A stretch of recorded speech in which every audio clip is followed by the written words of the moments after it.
سلام، خیلی مخلصم به کانال سینمازیست. خیلی خوش اومدین.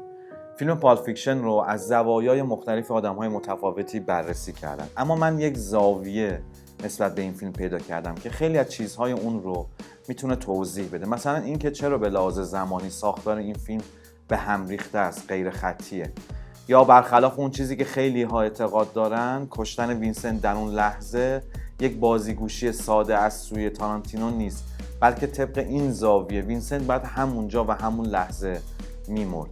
یا این زاویه به خوبی به ما توضیح میده که اهمیت اون رقص معروف بین وینسنت و میا در چیه، چه نکاتی به ما میگه و چرا بعدش اونطوری میشه. من توی این ویدیو ایسی میخوام درباره این شاهکار تارانتینو صحبت بکنم و توضیح بدم که جهان تارانتینو چطور کار میکنه و توی این جهان چطوری میتونی جون سالم به در ببری.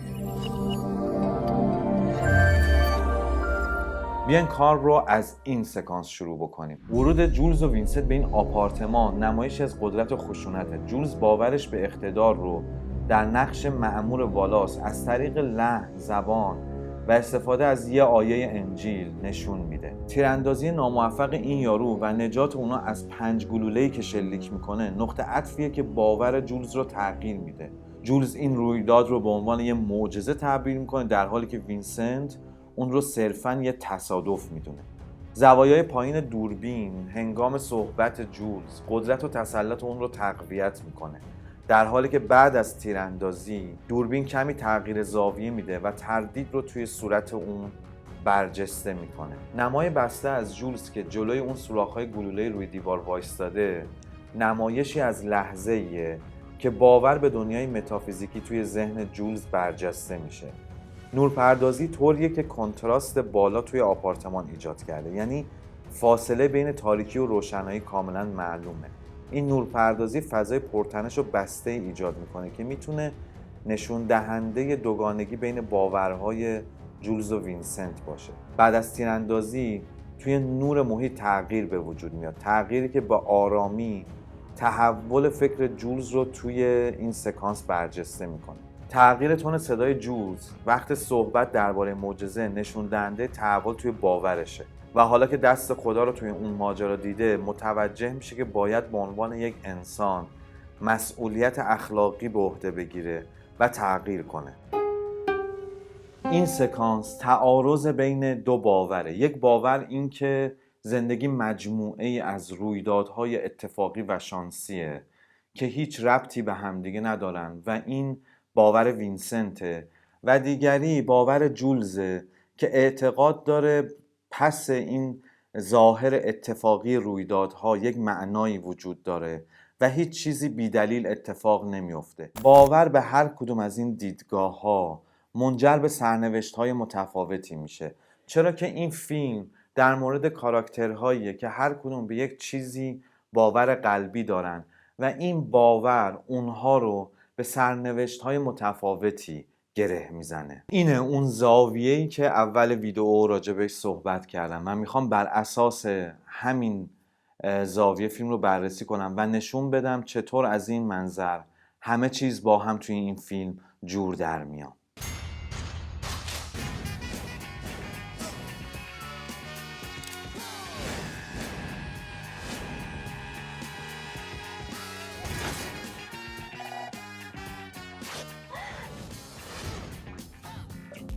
توی چند جای فیلم روی این کیف تأکید میشه، یه کیفی که تا آخر هم معلوم نمیشه توش چیه، ولی تقریبا همه کاراکترها برای لحظه به این کیف مربوط میشن. این کیف مهم رو که معلوم نیست توش چیه میتونیم توی این فیلم نشونه‌ای بگیریم بر تأکیدی که روی مسئله اعتقاد و باور وجود داره.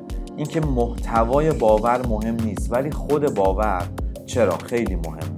به هر چی که باور قلبی داشته باشی جهان نسبت به اون اعتقاد واکنش نشون میده و به همون سمت برای تغییر مسیر میده. مثلا توی این سکانس وینسنت که به شانس اعتقاد داره به طور اتفاقی دستش میره روی ماشه و کله این یارو خبرچینه رو میپکنه و کلی دردسر جدید برای خودش و جولز درست میکنه. یا مثلا بوچ توی این سکانس معلوم میشه حسابی اعتقاد داره که ساعت باباش براش شانس و اقبال میاره، برای همین ریسک میکنه تا بره ساعت رو برداره و بعد از دست والاس فرار کنه. اما جالبه که با یک بدشانسی تمام عیار با خود والاس به طور اتفاقی مواجه میشه. عاقبت این دیدار از روی بدشانسی ختم میشه به این زیرزمین عجیب و وحشتناک. اما این موقعیت دقیقاً موقعیت شانس بوچه. به جای فرار برمیگرده، والاس رو هم نجات میده و دیگه حالا نیاز نیست از دست والاس فرار کنه. انگار اتفاقی اصلا نیفتاده. پس ساعت براش شانس آورد. یا توی سکانس آخر جولز که اعتقادش عوض شده از کشتن این دوتا دل دزد خودداری میکنه و در کسوت یک راهبه زندگی اون رو $1500 میخره. این باعث میشه بدون کشت و کشتار قائل ختم میشه.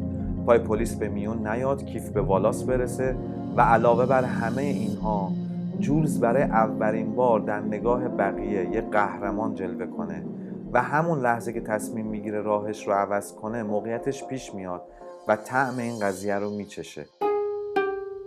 شما طرفدار دیدگاه وینسنت هستین یا جولز؟ دیگه تا الان باید متوجه شده باشید که توی جهان پالپ فیکشن به هر چی باور داشته باشی سرنوشتت به اون باور گره میخوره. مهم نیست در عالم بیرون چه اتفاقی میفته و واقعیت چه شکلیه. مهم اعتقاد و باور شماست. مثلا به این تصویر دقت کنین. این مال قبل از شلیک اون یاروئه که از توالت میاد بیرون. یعنی اون سوراخ‌ها از قبل توی دیوار بوده.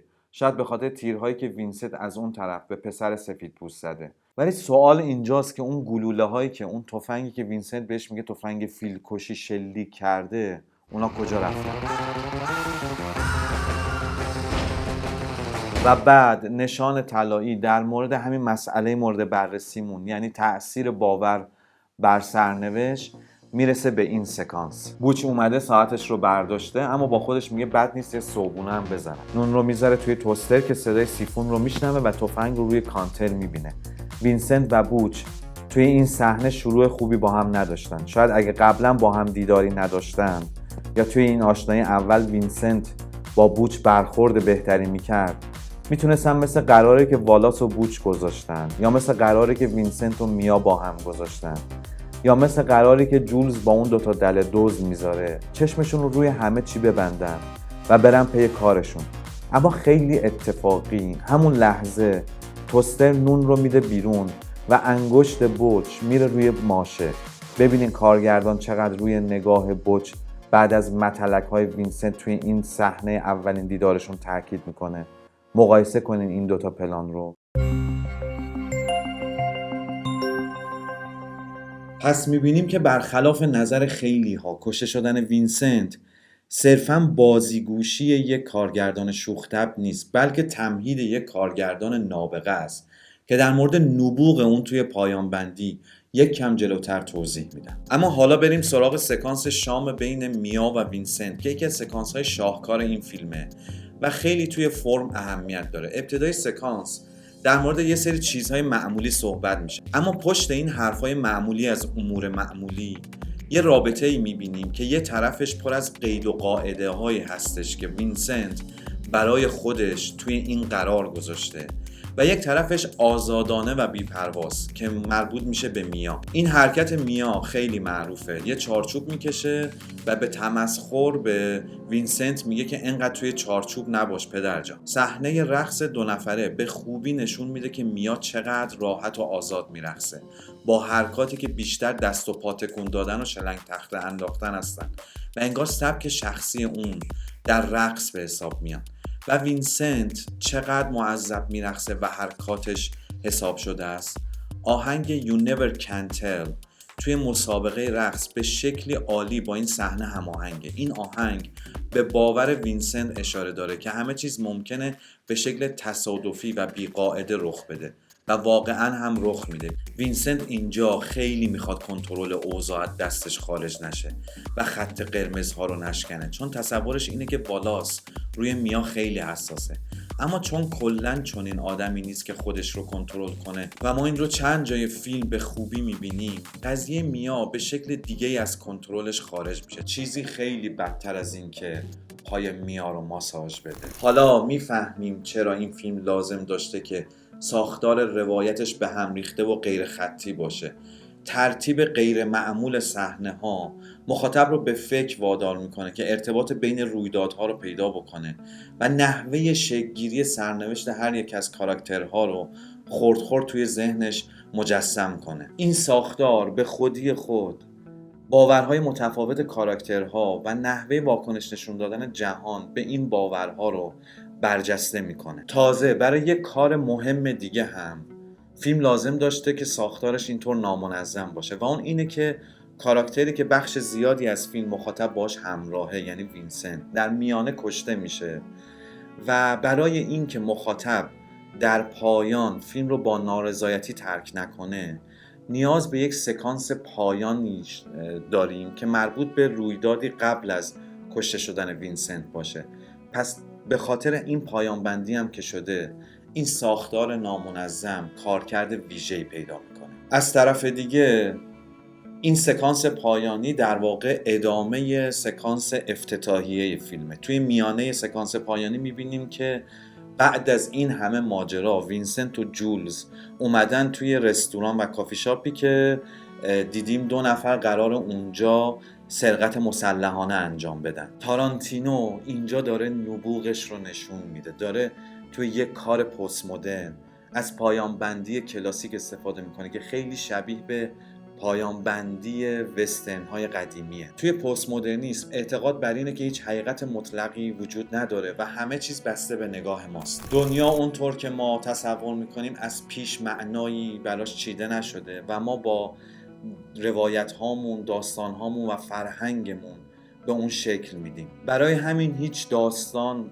اعتقاد یا روایتی بهتر و واقعی تر از دیگری نیست و یک جورایی التقاطی هست از چیزهای متفاوت که نمیتونیم یکی رو بر دیگری برتری بدیم. به عنوان مثال اون رستورانی که وینسنت و میا با هم دیگه میرن ترکیبی از فیلم ها و موسیقی های قدیمی با فضاهای جدید، یا مثلا میچ توی اون سمساری که میره چیزهای متفاوتی برمیداره و در نهایت با یک شمشیری مواجه میشه که یک شمشیر ساموراییه و با اون میره والاس رو نجات میده. همینطور فیلم پر از باورهاییه که ممکنه دوتاشون با هم دیگه حتی ضدیت داشته باشن اما به خوبی به ما نشون میده که هر دوی اینها چطور میتونن همزمان کار بکنن. همه این حرفا که زدم نشون میده که ما با یک کارگردان نابغه و با یک فیلم شاهکار مواجهیم.